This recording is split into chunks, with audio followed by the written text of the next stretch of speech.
But then within fitness, there are sub-verticals, right? Like types of influencers that do have different performances. So I'm wondering, like, how do you go about this? Is it like something where you look at the performance and you try to categorize the creators by sub-verticals, or how do you look at the performance in that sense?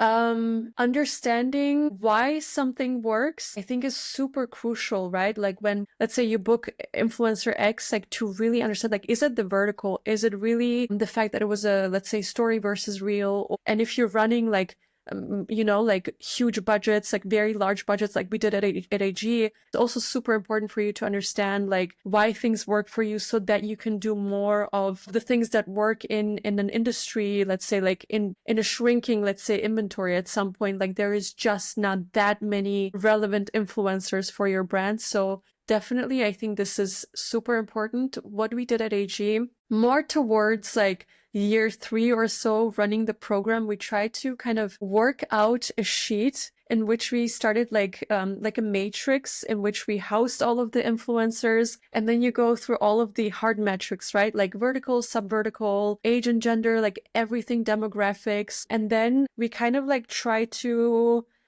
I'm sure you can automate this by now. This was pre like ChatGPT and like whatever other tool boom. We kind of wrote out a matrix. For example, do they show the product in the video or not? Do they read alone or not? Does the product, like, does it look new? Like as if they're opening it for the first time? Like you mentioned, like, is it a trial? Like, are they showing like a loading or a splash screen, or are they like on level 32, right?